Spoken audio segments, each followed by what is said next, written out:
Everyone has a life story to tell, but an incredible life story is shared and told differently. HIV and AIDS, it's no doubt that it's a debilitating condition. But from when it became a phenomenon in the world to where we are today, one can comfortably say that the HIV and AIDS we have today is not as much a death sentence as it were 20 years ago when it became a reality in our lives. However, we have seen people that have been lucky to move through the years, and one of them is, at least according to the author of the title of his latest book, he is aging gracefully with HIV and AIDS. He's a 3 times author of books around HIV and AIDS. Previous book written was Conquering HIV and AIDS. And the first one were frequently asked questions about, and the first one was HIV and AIDS 100 commonly asked questions. This is a compilation of what he terms as direct notes from his own musing experiences, or by the privately being kept for his beloved daughter. And eventually it turned out that all these were questions that many people were grappling with, and that the best thing you could do for humanity was turn them into a book. Dr. Watiti has lived to tell the story of HIV is not from third-hand or eyewitness account, but from first-hand personal experience. He has survived at one point an attack, or should I call it a tripartite attack of tuberculosis, sarcoma, meningitis, and cancer, so to speak. And he's alive today. His incredible life story with this message. Welcome with me, Dr. Watiti. Welcome to the program, Dr. Watiti. Thank you. Nice being able to chat with you, my good long-distance friend, Simon. Dr. Watiti, having read all your books and listened to you speak in some places, I can almost on my own tell your own story. And that's why my intro has been that long, because it's a fascinating story. But before we get into sharing with us this incredible story of how you lived with HIV and AIDS and impacted so many people in their journey with the disease, from both being infected and being affected, please just tell us how to be. Well, my name is Stephen. That is when I was baptized back in 1962 in the Anglican Church. Wow. My mother used to call me Stefano. Stephen. Then my name, the name is Watiti. Now that happens to be my father's name, actually. Back in the 60s, 70s, we used to fail exams. So I did PLOE first in 1967. But I didn't pass well enough. But actually I passed, but way too. My sister, so she did better than me. She got a place in a better school. So my father, instead she goes back. She goes to S1. So me, I stayed at home, 68, 69, 70. Now in 71, I decided to go back to school. So when you were out of school, what were you doing? Handing goats, digging? I was working as a peasant, helping my parents grow coffee, grow onion, grow cabbages to improve our income. Remember, my father used to be involved in horticulture. This was in the Mbale. Mbale, yes, Mbale. Current Mbale, what was central Bugisu then, because Bugisu was the 5 districts now. There was North, which is Lamburi and Sironko. Then South, which is now Manafa and Namisindo. Then what we used to call East Mandia County, which is Bududa. Now what is Mbale was called Central Bugisu. That's where I was born in 1953. And so that is who I am. My name, the first name was called Wokoli. Wokoli was the name of my grandfather. But now when I repeated, I couldn't use that name. I had to change the name. Luckily, it worked for me. I repeated only once. In 1971, passed at 69, 67, waited at home 3 years, went back to repeat, then I passed. And so it would have been very difficult for you to register again with your old Wokoli name. Yeah, because then in the system, that name was there. That's what we say. So people change names. Sometimes people use those names in their home. Because I repeat 3, 4 times, so you have to change names. Wow. And I repeated once, so I picked on my father's name. So it's now my family name here. And off you went to Navo. I went to Mali in 1972, aged 19 years. Remember, I was 14 when I was in, 13 or 14 when I was in P7 in 67. Now I waited 4 more years. Then I went to in S1. I was 19, the age when I was joining university. Of some of them are halfway at university. Or in your case, that's the age when people are getting married. Yes, as he did. Many of one of the reasons why I actually went back to school was that the village chief came around and said, look, we shouldn't register to pay poll tax. Okay. And then my clansmen said, no, you are big enough, you should get circumcised. Mm-hmm. And when you get circumcised in our culture, you are supposed to be a man, and therefore you are supposed to get married. So, but I knew, I feared that very that. You fear that. Well, not circumcision, but the responsibility that comes with it, a wife and children possibly. Mm-hmm. So I went back to P7. And so I escaped poll tax. I escaped the night for at least a couple of years until 1974 when I got circumcised. That's another story, but I got circumcised in 74 rather, at the age of 21 now. Was it still the same bonanza with the circumcision? Yes. Well, I didn't go through the rigor, but I did in a way because I went straight to my uncle's courtyard, jumped on the sack, yes, the circumcised. Unfortunately for me is that I got a problem. And ended up in Mlago. Oh dear. Yeah, ended up in Mlago in 1975. I was circumcised in 1974 in December 75. When I was supposed to go to S5 now, S4 rather, and that's in Mlago, spent there almost half the year. Because of an infection? No, there was a problem when I was circumcised. The surgeon did a wonderful good job. I think a tremor, or maybe he was intoxicated.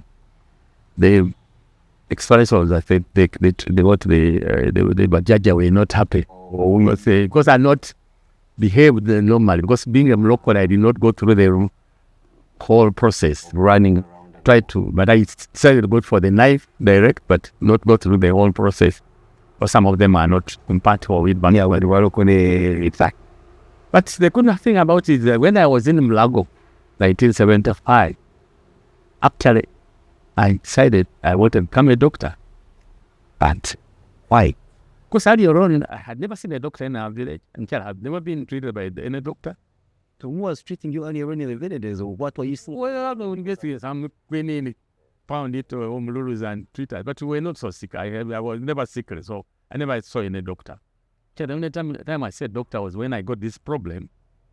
I went to Duda, and then I saw a doctor who referred me to Duda Hospital, then Mlago. When I was in Mlago is when I was thought this is something I want to do to help people, because I was really touched by their work. So when they looked, yes, in Carlos Court, and they were quite interesting. They look, I liked seeing them following this professor who seemed to carry no notebook, notes, and yet he seemed to answer all questions. So I thought, I want to be like this one. But also I missed 75. But 76, I went back to S4 again. In Navmaris? Yes, I went to S4. Well, my friend who were my classmates were now in S5 when I was in S4.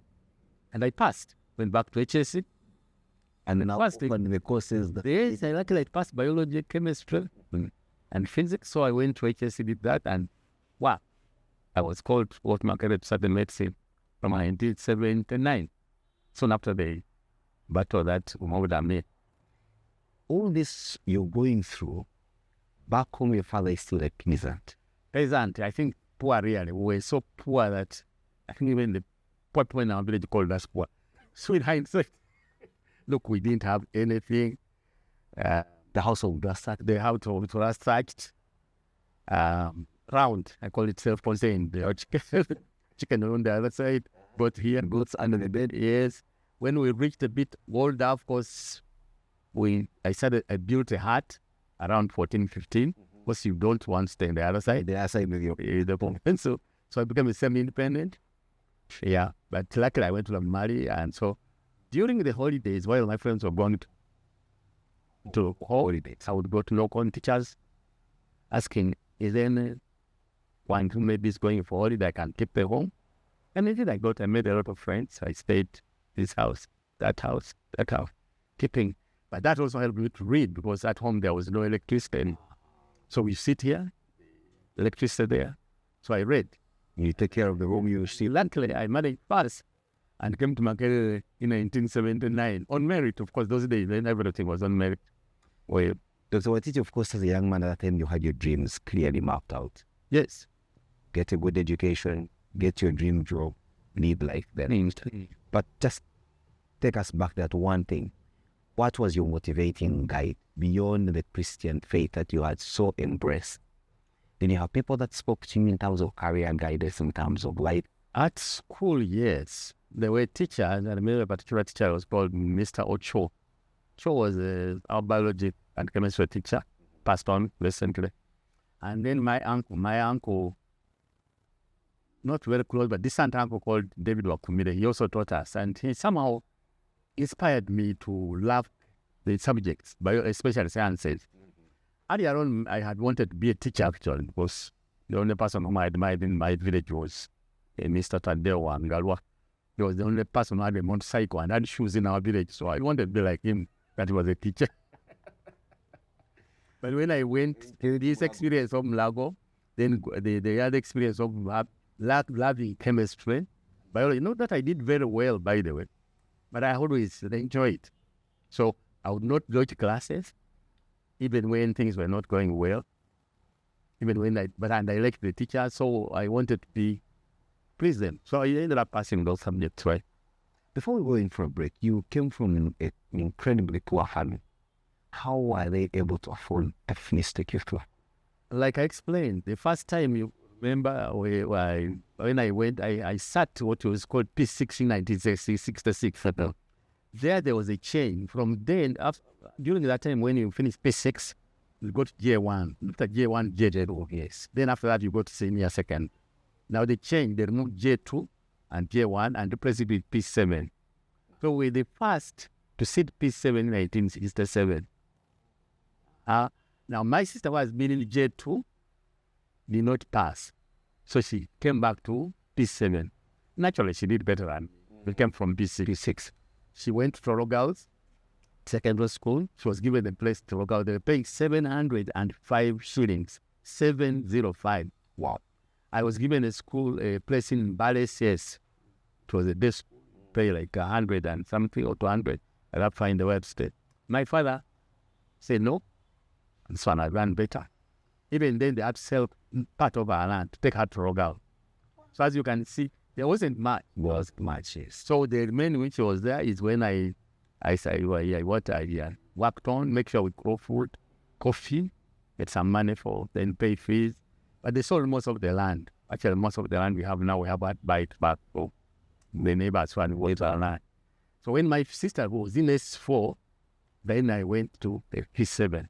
Because you had already made some little money and savings from the company. Yeah, but this uncle I mentioned, Mr. Angalua, I went and talked to him and he told me, come. Never mind, I didn't have fees. My father used to go and work as a porter at school, sometimes pay. Sometimes I myself work as a porter carrying food for the school. Really, literally, it wasn't a lot of money, but it was quite tough to get right. So luckily, I passed. And so when my sister, during her holiday, borrowed her metallic box to go to Namali in S1 while she was in her S4 bar. S4 bar, yeah. There is a biblical quote on the cover of your latest book, Aging Gracefully of HIV and AIDS, and it says, "You shall come to your grave in ripe old age." Yes, one of the books I have read cover to cover, and I read almost every day in the Bible. And one of the things I do is to memorize scripture. The first scripture I memorized was from Romans chapter 8, verse 28. It says that in all things, God works for the good of those who love Him, who are called according to His purpose. So along the way, even when I got problems, I knew God can use God. And this one is one of this. When I started reading this, especially when I was dying in 1999, with cancer, with multi-drug-resistant TB, called MDR TB, and with the meningitis. When I recovered, I started reading, and this is one of them I remember, which I almost recite every day, that you don't harvest a banana before it has reached green days, for a mango. So I don't expect to die when I'm young. But then I was 47 when I was dying. We imagine tripartite combination. Yes, but there were more other diseases, by the way, which I don't mention. I had another one called TCP, fungal pneumonia. But these were the three killers which attacked me at the same time. So now, can you imagine that now I'm 71? Over 30. Over almost, it's like almost 30 years later. Yeah. And most recently, you also survived COVID. Yes, that's the latter. At the height of the problem, I got myself immersed in helping people. Mm-hmm. I drove and went to almost all villages, driving, sometimes walking there, dropping medicine for people. Unfortunately, I got infected with COVID. I knew this is it. But again, I said, well, I'm not yet 70, so I don't think I want to die yet. But it was tough. Although I don't think it was as bad as the one of the three. The other one. But remember, I saw colleagues, doctors, senior colleagues die. I stayed inside the house here. I didn't go to hospital. I knew I wanted to die at home. Anyway, when I started short, I didn't die. And that's a miracle because my lungs are quite badly affected. I've suffered from TB 5 times. That means each time the heals, the focus is not called fibrosis. The process, like each time you start, it folds. So it becomes less functional. But I pulled at 69 almost, 66 or what. With the TB, with HIV, I pulled through. This is the embodiment of survival. But if for nothing else, that's what they call an incredible life story. We'll be right back. Everyone has a life story to tell, but an incredible life story is shared and told differently. This is part of a special edition of a series of interviews on incredible life story with Simon Kasyate, dedicated to HIV and AIDS for awareness, and most importantly, to listen to those stories of survival, resilience, grit, and tenacity. Tonight we have the pleasure of having Dr. Stephen Watiti, a man that has gone through it, and like his latest book say, he's aging gracefully with HIV AIDS. Over 30 years in the struggle, the business is still going strong. Dr. Watiti, That's fine. so you have gone through the vagaries of difficult education, poverty back at home. You have now attained your dream vocation of being a medical doctor. Yeah, in the way, again, it's all odds. Yeah. Yes, many odds. And now you've started working. But of course, as a young man, even though with strong Christian values, you must have certainly had the radio and society. Yeah, like all young people, of course, had dreams, big dreams. My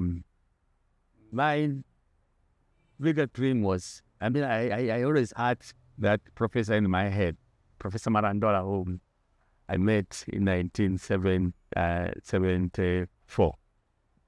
So my plan was to go back to Lago, Makerere, which was the only university at my time, to study surgery. I was very, very impressed with people like Professor Chalwas, whom I worked with, Professor Burwa, Professor Sekabunga.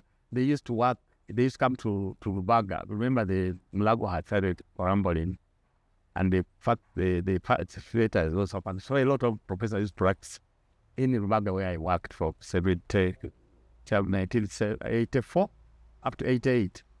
So idea was to go back to study, become a surgeon, make a professor surgeon. My real dream was actually, and I was also inspired by, there are this slogan by WHO. Even the complete has it. Now there was the health for all by the year 2000. Wow. So I imagine all people will be health by the year 2000. Here I was supposed to deliver this health. So I immersed myself in work. Of course, I married, because remember I had started when it was late. I was now over 30 by the time I started working. I was 31, so at 32 I got married. How do you meet your wife then? My Margaret was actually my classmate in Mali. She came from Hangunga, kept married for HSC. So she was the only girl in our class. So when she entered, she was nice looking plump girl. The boys teasing. Yeah. So they teasing her. So I sort of out of courtesy invited her to sit. When you enter class, when the others have already come, and yes, everybody wants to. So I invited her to sit. So we became friends, the batchmates, and became friends. Later on, I discovered it was also locally like himself. So we became friends. Yeah, we became friends. It's a long story, but eventually after we finished university, we got married. We were married. Knowing each other for over 80 years. Yeah, so I married my friend here at classmate, Doji. I love Oji. As therefore she understood you from the beginnings and all that. Yeah, it was, of course, like all in human relations, big challenges here and there, but it was okay. And the main problem I had was with this accident I had. If you read my book, I had an accident when I got circumcised. Like she had, I might not be able to perform adequately. But of course, eventually I discovered it wasn't. Yeah. But of course, I couldn't do testing, things like that. So we got married. That was She took a gamble. yeah. But I explained to her, and she trusted me. And we lived together 8 years and had our 3 children, yeah. And then she went. And then disaster strikes.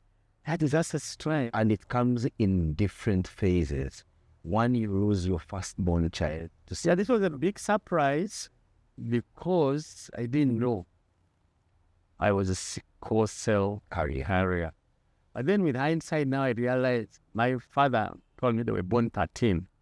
And only him and 2 sisters survived. All these other children died. So now I know there must have been something that was failing. But then, of course, I was a carrier. I was not a sickler. That means I'm from Margaret was a carrier. So we end up 26. And unfortunately, at that time, you were the awareness or the desire to test for some of the things. Yeah, but most likely we would have got married then, even if we knew. Yes. So this is not an infectious disease. And also, you take the gamble. Yeah. Genetic coding set. Yeah, you may have a heterogeneous. There's no way you can prove that you're going to produce a sickler or a normal one. Because statistically, you can produce all of them. Yes. Sickles them. Or all of them. But it's like putting your hand in a basket of beans. You can't know which color you pick. Water in it. So but anyway, that's how it ended. So our firstborn died. Luckily, at the tender young age of 3 years. Yes, 3.5. Then luckily we had Deborah. And later on we settled, we wanted to have another baby. Then that's when the problem came in. She became sickly. And when we checked her, she was positive. Then she went down again. Why? Because of I think the pregnancy, but it was AIDS, it's fine. Because she got, I think, TB, which we very difficult to treat at that time. So she died at 35. In your book, somewhere you write that she died painfully. It was brutally. Because one of the debilitation, the disease, but also the stigma. The stigma. And then not even fear that I could have been. I think, of course, they were, but then it was me who had messed up. And my prof thought it was him because they knew me. They know I'm a very principled person. I have never, nobody can accuse me of anything. And in my village, my heart was, so we were caught in between, but this one had died. And I remember at her death, there was, even people were talking openly, look, you killed this one. But I kept quiet. I didn't know what to say. How do you feel about an accusing thing of that nature? Well, I felt being very accused of. I feel pain, but I knew I was going to die soon. So it's a question of. And I was sick, by the way. She was very healthy. I was the one who should have died, but I don't know. She died. What was mentally you getting fitter? Yes, and maybe. Well, I did not incidentally think she brought a disease. I did not have that. Of course, I got depressed. One time I was so severely depressed, but I didn't even think I could have got infected in the line of duty, which is a probability. Because if I got it from a lady, then it must have been her. Maybe I got infected, I don't know how. That will make her or whatever. But if it was from a lady, it was from her. But most likely it would have been in the line of duty. As a doctor, because we did a lot of surgeries, a lot of tests, trying to prick yourself. And later on, I decided not to be on that. On how you got it, that became... This is here.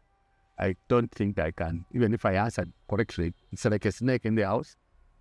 Whether it pass here or there, it's a size, black or white, it's a snake, kill it. So I decided to concentrate on the snake. Of course, in our community, we kill snake. In some society, they keep them as pets. Right? Yeah. It's unimaginable if we can, with the benefit of hindsight, look at that situation you're going through and even afford the laughter. But I'm glad. Yes. Of course, at that time, when you're going through it, it is pain. But now, with hindsight, and with my belief in God, I think it was a training of some sorts. Look every day to park on, put my phone inside, but when I check, most likely there will be either a call or a message. Somebody is struggling with stigma. Somebody is needing help. So, but each time they call me and describe the situation, it's like I've gone through it and worse. Yes. But also the other thing is that I've treated thousands of people living in the child. When I went to Miami, where I worked between 2004 2013, I treated thousands. After now, many of them died, but quite many, especially young people. So it's like I have seen it all as a doctor, an HIV clinician, but then also as a patient. In fact, whenever they used to ask me patients, the way I answered this, but the way you answer is different from the way the other doctors answer. I say, yeah, because I'm part of it. Then later on, I told them, look, I am actually HIV positive. They didn't believe me. Most of my patients say, I am sound just want to make a thing. Yeah. Some even thought that paid me a lot of money to speak like that, or saying things. There's a truth. So there are times when I would take drugs and show them my medicine and follow them. They say, you saw the same medicine like I said, yes. But that period actually helped me. That's when I said the best way to help myself is to help people. Let me take you back to the time when this became evidence for you. That was the late 1980s. Yes. Two things were happening. At home, you had been left with a therefore young baby, Deborah. Now, in the 90s, that's in the 90s. But during that period, we had a Ugandan musician, Yes, use his platform to speak up against stigma. What was the correlation between the Retire Crusade and what you were going through personally? I think I felt a bit, at first, I felt a bit of stigma every time they come on, on TV. I'm Suto. You didn't even want to see a fellow. Yeah, but later on I felt, this young, I never call him young man. Okay, but I remember it, but he didn't know so much about the child, but had a lived experience. I too had a lived experience. More or less like him. By the way, I was almost as sick as me, maybe even more sick than him. You had the physical. I was weighing 45 kilograms. And look at me now, I'm weighing 65 plus. At that time I was weighing 45. So I felt a bit ashamed that, look, I'm a doctor. I know a lot about the science behind it. He doesn't. But I'm also a patient like me. And then thirdly, I'm a Christian. Christians are meant to be caring for other people. How do I help myself and then be able to help others? So that's actually what drove me, especially the idea of talking openly about it. Partly because of what I learned from him. There were a few others, like another one called Gideon the Magician. Yes. I met Gideon when I was at Makerere. He was a young man. He came to join us when I was already there. Later on, I discovered he had a child, and he also came out. Didn't know the science much, but he came out with lived experience, speaking that, look, I have this problem, but if Christian person. but if I'm being cared for well, I'm doing well. Even when I had to get married and when I had children, I did not have that courage. I did not do that one. Although later on, I got married myself. But indeed, when I saw them, and then I realized if I may call the triple inheritance, Christian, personally with HIV. So my experience is genuine. And then a doctor, medical doctor, and I knew a lot of my doctors, my classmates died. Plus over 25% or 25 of my classmates. Most of them were younger than me. Remember, I told you. Yeah, for you what? But many of them died. Not all of them died of AIDS, but try. What killed this young doctor? Most of them died of AIDS related causes. Yeah, many of them measures. Dr. Watiti, I imagine the moment you are diagnosed, especially in the work of losing your wife, caring for a young child who is a baby, and yet you had a job to do, but also in a situation where even when you show up at Bubanda where you are working, there will be people at married. No, before that. Before I When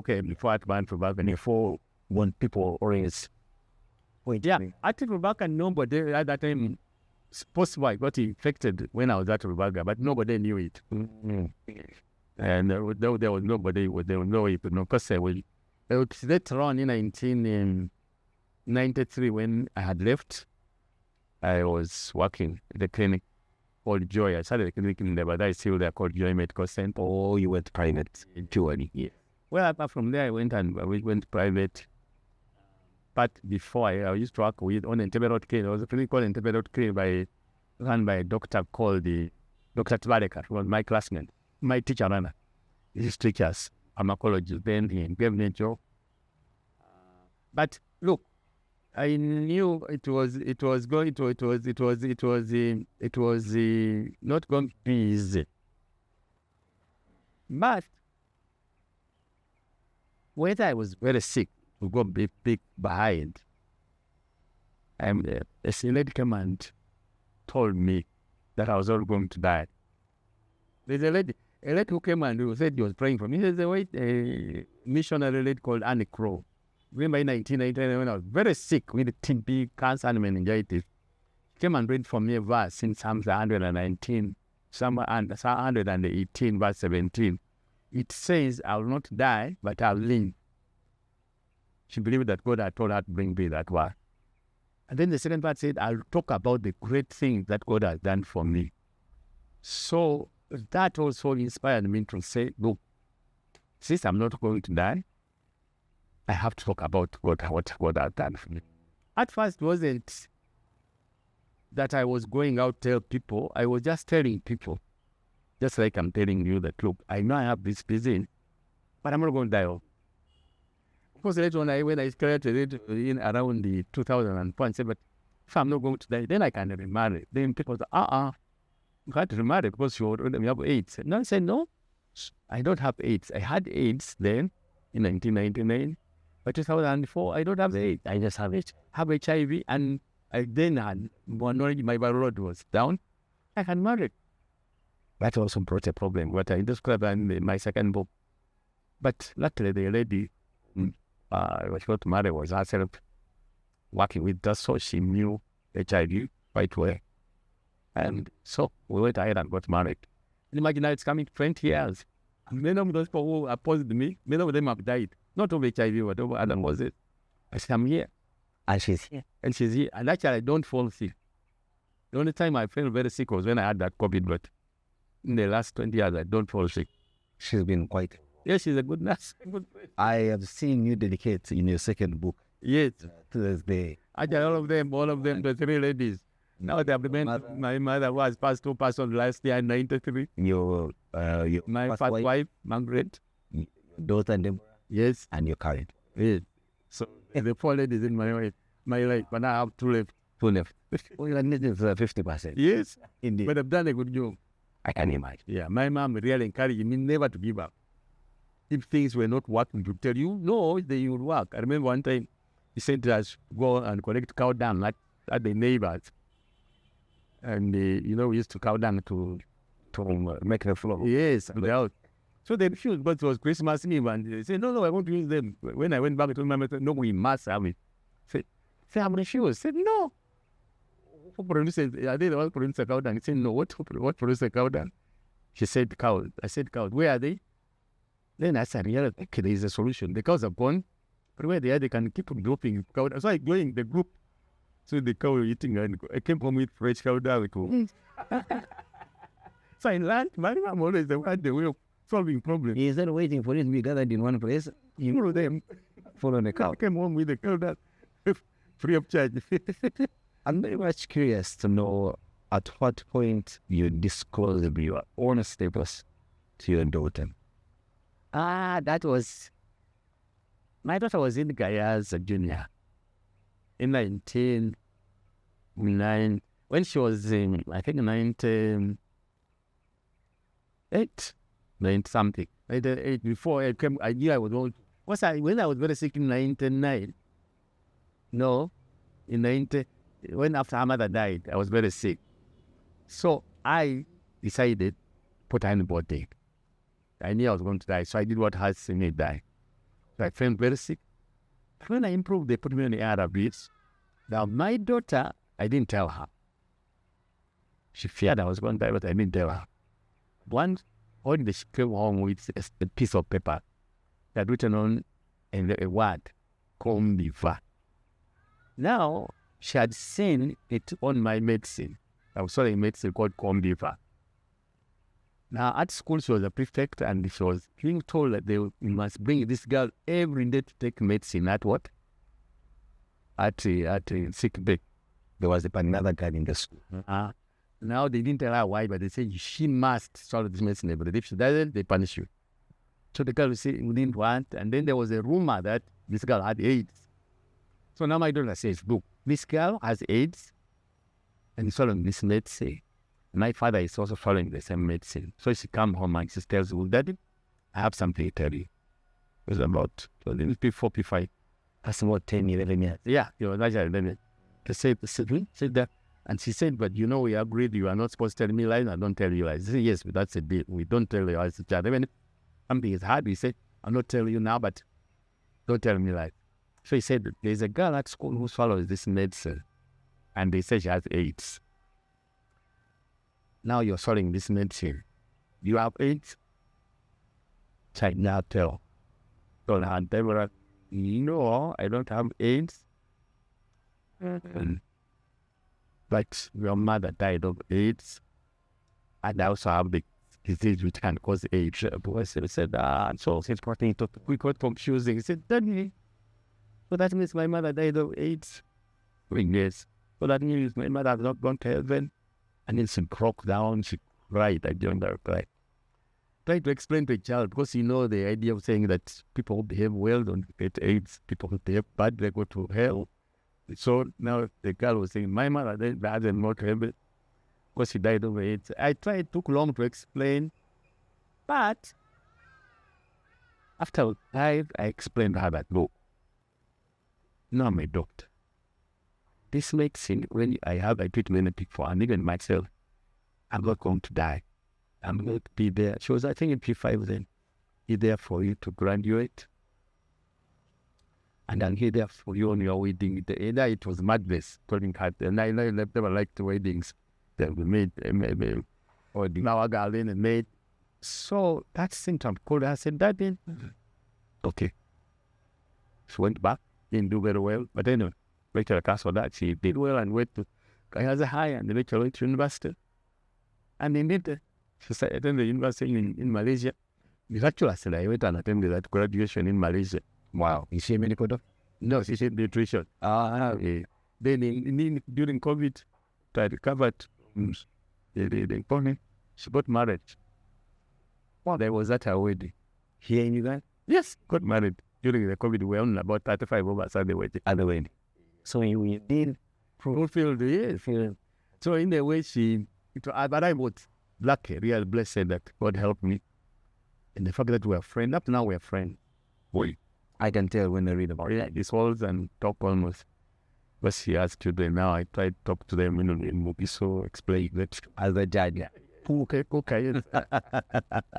So that's a bit of it, but it's not easy. HIV and life, family life is complicated.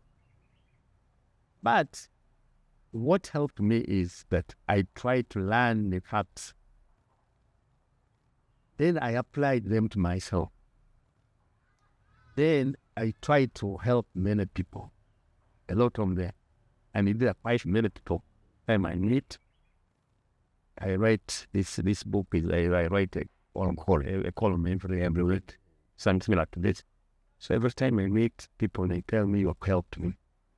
Before I hold it, I say, no, I read this, and then that keeps you walking. Yeah. So, and there's no payment, no price that I'll put on that kind of satisfaction. You know that you are helping somebody whom you don't know, but they are there. Yeah. Dr. Titi, at the ripe old age of over 70, I'm sure. He's 71 now. Exactly. The word retirement comes in. Okay. So what do you do in your spare free time to relax? I have retired. Put on your tires in the way. What happened is, when I turned 60, I had a very good job at Mildmay. Somehow I felt I should retire. So I went and handed in my resignation to Dr. Barbara, my boss then, my supervisor, and told her, no, I'm not going to continue working as a doctor. They encouraged me. They say, okay, they call me a session. You come, because there are many patients some of them would not want to be there. Some high-profile patients, religious patients. So I would go there on particular days to see them, but I knew one time I would have to leave. So anyway, I eventually decided to leave. Even now, recently, I decided to stop even registering either the Medical Association and as a practitioner. So I'm not on the list, cannot prescribe officially. Wow. Because I'm not practicing. But I decided to continue with health advocacy and health promotion. I widen my talk about HIV when I talk about cancer because I'm a cancer survivor. Talk about TB because I'm a TB survivor. I talk about diabetes because indeed I have diabetes. And I talk about high blood pressure because I also have high blood pressure, although now it's managed and I have one of the medicine. Recently, the president appointed me as one of the commissioners at the NIH Commission. So I've been commissioner for the next 3 years. But during my free time, you can see look in the compound. I love gardening. Yes, I can see I road. Whenever my wife sends me to buy something, I go to look for the seeds. So I plant cabbages, lettuce, mangoes, bananas. Most of the fruits, avocado, I grow them. My pumpkins, I have some little garden in the other side of Matuga. I go there every fortnight. So I like gardening, but also like writing. Wow. So I write something every week. Some of it I publish, but I just write for education. And I also read. I read quite widely. I read especially biography. Recently I wrote a nice book by the Navagereka. I've been reading the Navagereka. I like reading stories of people who have had disadvantaged background, but they come out. People who make it. Yes. I need to know that to keep encouraging. And sometimes whenever I see little girls, I talk to them and how they are growing. It's encouraging them that, look, you are going up. You're going up. You can make it. My daughter actually didn't like me telling the stories about poverty. So I said, these are so traumatized. Say, yes. So when young people now, they pretend they are poor, but they have shoes. I said, but no, I've never had shoes. We never had electricity. We never had TV. We never had, I remember we would sleep without covering anything. My mom would have to come back and then cover her feet with her gomez. Now I still can smell my mom. So those are things. So I want to encourage every person when they're going through difficulty. The difficulty can come in the forms. First, can be health, but can be anything. It has been health for me. Can be anything. But we have a positive attitude. I think my middle name should be Stephen Positive Watiti. Not because I'm HIV positive, but because now that there is something.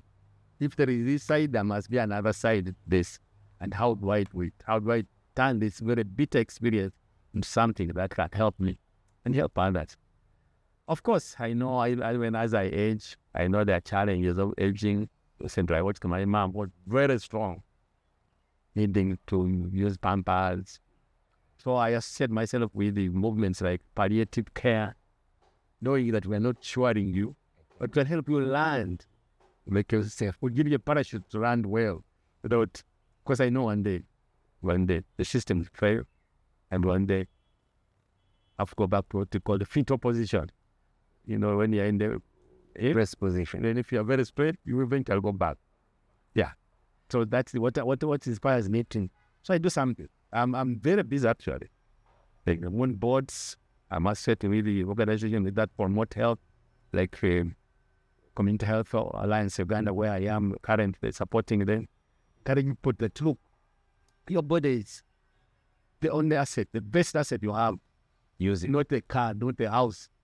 Yeah, it is the best. I feel sad when I see young Olivers if they left a spearhead in the village so they can go on with mandatory. We're all here. Don't drink and damage your liver. Care for the environment because it helps you live healthy. So those are some of the things I do now. Keep you. I hope to keep going because in the next 10 years I'll turn 80, but I will keep going. Keep going. I don't know what I'll do there. You certainly get the I love you out. Let's take a short break. When we return now, we'll look at indeed closing our eyes and reimagining you 10 years from 15, 20 years, yes. Even 30 so that you can cook it. That it. I'm looking at 20. I have to look at my mother's in 93. You will certainly ace it by another 7. So die of old age, trouble disease. Yeah. We'll be right back. It's incredible life stories with Simon Kasyate. Everyone has a life story to tell, but an incredible life story is shared and told differently. Dr. Stephen Positive Watiti. The positive is not associated with the fact that he's HIV positive.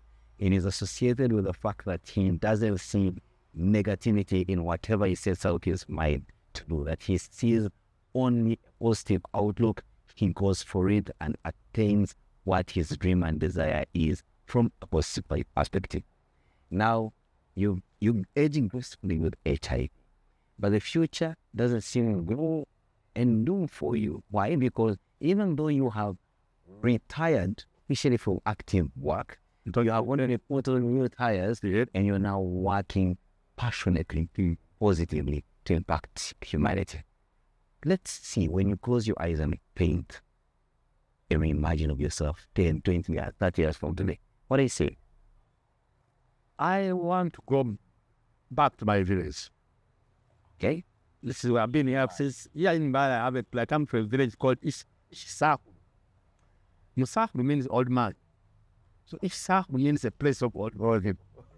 Most of the old people, they have started, my father inclusive, have died. And now they wrote me how you qualified. So I hope to go back to spend more time in the village. I hope I continue writing, what is telling stories that inspire people. But I want to encourage especially my village mates, wherever I will be, that they can still live in spite of the challenges they have. Many people say maybe if you had more money, look, to be great if you had money. Or if you're healthy, to be great if you're healthy. But now you're not healthy, you are sick, maybe cancer, maybe an infectious disease like I have had, some genetic, whatever. So look, what can I do? What can I do with this that is there? And then, secondly, what can I do to help others? Because I'm not the only one. It looks like God allows challenges to come out to train us, at least in my opinion. in order to help other people who are coming after us. So I do hope I can help, especially people in my community. There are many, the tough, the whole difficult part. They don't seem to understand the way things happen. A lot of, by the time my age, they have great grandchildren, both should be there. But that's what I hope to look at, especially more into health. I'm going to spend more time in health now to things, especially health promotion, that instead of waiting, and I don't like the, when they give places like a Dwari, the place where you go when you are sick, what they used to call it Likangu. Likangu is the place where you go to treat you. I want to encourage people that look at your health as something you make in your kitchen, in your compound, in the community. And then when something goes, then you go to the garage. Just like cars, they don't spend most of their time in the garage yet. I hope I can succeed. If in the next 10 years, I have convinced, for example, you go for medical checkups regularly. The way we encourage people to go, they call it voluntary testing. Checkups, for example, check your weight. That's a medical checkup. Check your pressure. That's a medical checkup.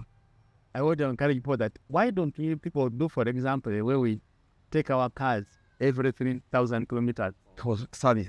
Why don't we change of oil? Why don't we do the same for the body? That's what I want to do. If you are indeed you are doing well, but how well is it?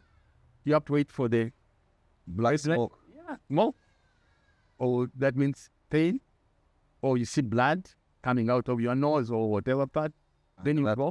And by that time, you go, it's too late. Just buried about 3 friends, young people younger than me, died of cancer. I want to encourage you that, for example, cancer is going to increase, but the only way we're going to overcome it is by going for early testing. Dr. Watiti, there is a big drive of zero. It's called Vision Zero. A drive towards having no new infections of HIV and AIDS by 2030. Let's start from the new way. Yes, that's what my column in the New Vision says, towards zero. The first zero is indeed zero new HIV infections. And the lowest lying fruit is infection of babies. I feel sick when I see an HIV positive child. And yet we have the knowledge, we have the science, we can have the money.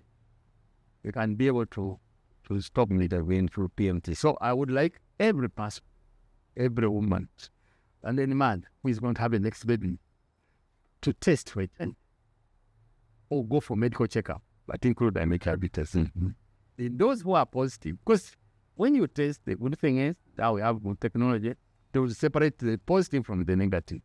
So if you are negative, we teach you how to avoid becoming positive. But if you are positive, you join the team of the Watitis who are positive. We're about 1.4 million Ugandans.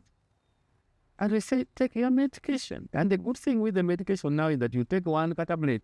When I started, I was following 13 tablets. What? Gabi, you were eating dinner.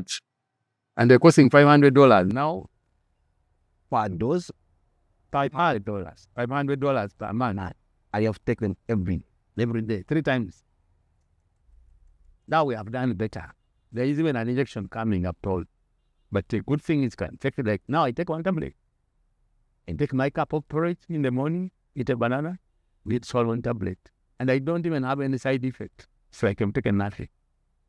Now the good thing with that is that the science tells us that, one, you cannot transmit HIV. Even if I were to have married or have a security with a person who is negative, I cannot transmit HIV because an undetectable viral load is not easy to transmit. It's like money. You may have money, but it's in the bank. Even if thieves beat you up, you can't take any money from it. I like that. Yeah. So the second thing is that I will not die of AIDS. See, this is one of the things that made me fear so much. Hey, never mind, I'm a Christian. But the fact that I'm going to die, leave my child, and I'm dying painful. Pain. Now I'm not dying. I'm not dying. In fact, in March, I'm going to the US, North Dakota, to go and sit with my grandchildren. Wow. Malaka and Megan. I sing for them the songs I used to sing for their mom when she was a baby. Can you imagine? This is what I'm looking for. That is the zero, second is zero. 0 8 days. Yes. I'm not going to die of AIDS. You can see I'm healthy very much. Okay, I will die. I think everybody will die. All of us. No, But I don't have die of AIDS. it's not That is the zero discrimination. Now, discrimination is what I call enacted stigma. Stigma is, but I call it social, but I think it's like that thing that makes many Ugandans feel embarrassed. Okay? You know, you are, for example, you have HIV, you go to the hospital, and you discover the person giving you the medicine is your classmate, then you withdraw. you withdraw, yes. You don't want them to know. So it is, you are the one stigmatizing. That's called self-stigma. But it is not because of the social stigma. That's why you have this self-stigma. If you have typhoid, for example, and you meet a colleague who was your classmate, say, "Oh, hey, doctor, Rose, I'm here about the typhoid. Can you help me?" They treat him. But not HIV. So That is the stigma. So those are the 3 zeros. I want 0 the infection, 0 HIV deaths, and 0 stigma. But I want to spread this to other diseases actually. Because stigma is with other diseases. Mental illness has stigma. COVID itself had stigma. Even cancer. These people, when they have cancer, they don't want their close relatives to know that they have, because they fear they are going to think they are going to die. Or you want to stand for politics. You know that tell people that you have cancer. hey, that's it. Oh, you have AIDS. You know. Have you ever had a politician who comes to say, no. They will think about it. Because of the social. So those are it. But they are based on lack of comprehensive knowledge. When you have the knowledge, then so those are some what I look forward. Hopefully. I just don't like the 2030 thing. Why can't we stop it now? Because we have the tools. Right? And now we have even more tools, social media. When I was growing up, there was only one radio Uganda, which we listened to close at midnight, yes. And now they are everywhere, even on your phone. You can get all the information. What science is there, just, you don't even need doctors. These days, you can treat yourself. I'm not saying it's the right thing to do. There's a lot of information in the public domain. So we really can solve this disease yesterday, but also use the same information to be able to fight other diseases, which are, according new ones like COVID. Yeah. Which we did very well in Uganda, by the way, absolutely. Because of having fought HIV and Ebola, the knowledge that helped us fight off COVID was because of what we learned through fighting off this other. So the same. If this is not an incredible life story, what is it? I mean, a man that has gone through the survival regimes, and at 71, he's looking forward to pacing it past 90. Why? Because it all begins with him, in his head, in his heart, in his conviction. Such stories shall not just give us a good listening opportunity, but they shall give us a great airs of inspiration. You know what? Thank you for being so generous. And indeed, I really want to say it is not longevity that I'm after. This one day, how do I do it today? What's the truth is that I could go tonight, but have I lived what I'm supposed to live today? So it's one day. I think, yes. Planning to live long, but living as if I'm living one day. That's it. That's a beautiful one. Thank you. I take that as a great lesson. Yes, well. To live as well. Yeah. And positive. And Simon Positive Kasyate. Now, I have a friend of mine who keeps saying that, you test positive. No, you test negative, but live positive. Okay, I like that. I asked him one day, how he said, well, I tested negative, I'm living positive. Everyone has a life story to tell, but an incredible life story is shared and told differently.